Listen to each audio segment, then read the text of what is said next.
So గత BRS ప్రభుత్వం చేపట్టినటువంటి మల్లన్న సాగర్కి సంబంధించి ఎందరో భూములు తీసుకున్నారు. దానిలో భాగంగానే ఒక వ్యక్తి మన దగ్గరికి వచ్చారు. ఆయన భూమిని కూడా తీసుకున్నారు, నష్టపరిహారాన్ని కూడా చెల్లించాలని చెప్పేసి అధికారులకు సూచించినప్పటికీ కూడా ఇప్పటి వరకు కూడా తనకు ఏది కూడా నష్టపరిహారం అందలేదు. ప్రభుత్వ స్కీములు కూడా అందించలేదు.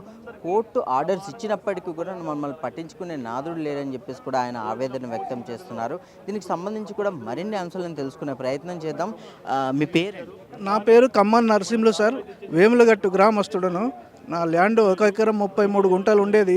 దానిలో కొంత భూమిని అప్పటి ఎంఆర్ఓ ఇతర వ్యక్తులకు రాసి కోర్టు ఆర్డర్ తెమ్మని నా కోర్టుకు పంపాడు సార్. అది ఆర్డర్ కూడా తెచ్చి ఆర్డీఓ కలెక్టర్కు సబ్మిట్ చేస్తే, మరి ప్రజావానికి కూడా సబ్మిట్ చేస్తే కూడా ఇప్పుడు సిద్దిపేట జిల్లా కలెక్టర్ దాన్ని స్పందించగా అక్కడే పెండింగ్లో పెట్టాడు సార్. నాకు ప్రభుత్వ పరంగా కానీ నా ల్యాండ్కు నష్టపరిహారం కానీ ఇప్పటి వరకు నాకు చెందలేదు. కోర్టు ఆర్డర్ కూడా నెగ్లెక్ట్ చేస్తారు సార్. అలాంటి పరిస్థితిలో నేను ఇబ్బందిలో ఉన్నాను సార్. దానికి పరిష్కారంగా నాకు నష్టపరిహారము మరియు R&R కింద నా పిల్లలకు నివాసానికి నాకు ఇల్లు అది ఇప్పించగలరని నేను మంత్రికి సబ్మిట్ చేయడానికి వచ్చాను సార్. గతంలో బీఆర్ఎస్ ప్రభుత్వంలో మరి ఈ సమస్యను కేటీఆర్ గారు ముందుంచలేదా? సార్, నన్ను ఎంఆర్ఓ ఏం చేశాడంటే కోర్ట్ ఆర్డర్ తీసుకురా, కరెక్షన్ టు ద పానీలో పొరపాటు జరిగింది, అది కరెక్షన్ చేస్తే నీది నీకు ఇస్తాను అని అప్పుడు ఎంఆర్ఓ కూడా కోర్టుకు అటెండ్ అయ్యాడు సార్.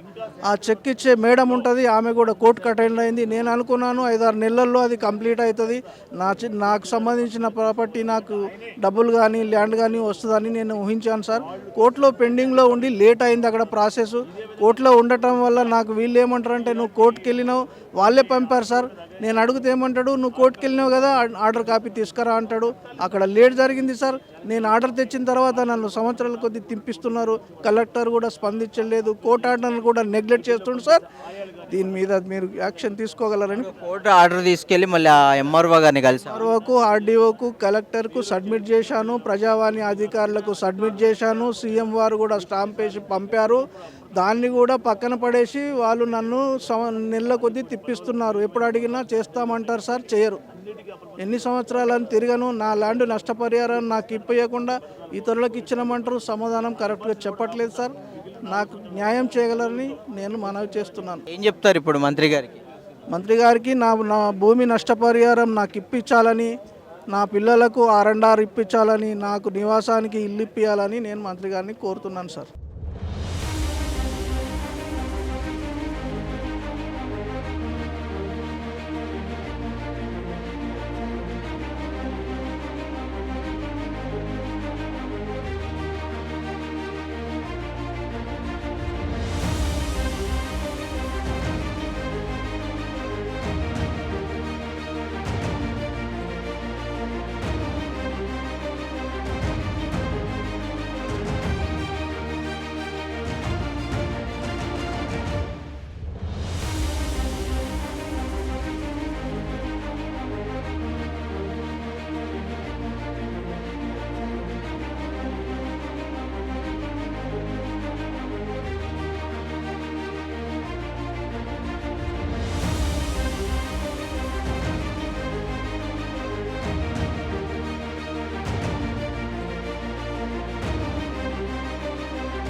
చూశారు కదా, మల్లన్న సాగర్కి మేము ఆ ప్రాజెక్టుకి సంబంధించి మాకున్నటువంటి పొలాన్ని కూడా రాసిచ్చాము. దానికి బహుమతిగా మాకు ఈ సమస్యల్ని అధికారులు కట్టబెట్టారు అని చెప్పేసి కూడా ఆయన ఆవేదన వ్యక్తం చేస్తున్నారు.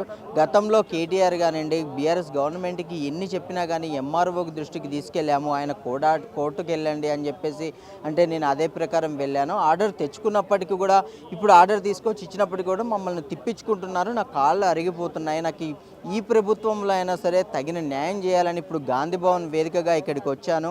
మరి ఇక్కడ నాకు న్యాయం జరగాలి అని చెప్పేసి కోరుకుంటున్నానని చెప్పేసి కూడా ఆయన ఆవేదన వ్యక్తం చేస్తున్నారు. ఆయన కోరుకున్నట్టుగానే ఆయనకి తగిన న్యాయం జరిగి ఆయనకి అందాల్సినటువంటి రుణం ఏదైతే ఉందో పూర్తిగా అందాలని పొలిటికోస్ టీం కూడా కోరుకుంటుంది. ఇది ఇప్పటి వరకు నా అప్డేట్. కెమెరామ్యాన్ వెంకటేష్ గౌడ్తో Narasimha reporting from Gandhi Bhavan. Please subscribe to the channel and download the Politicos app from the links in the description.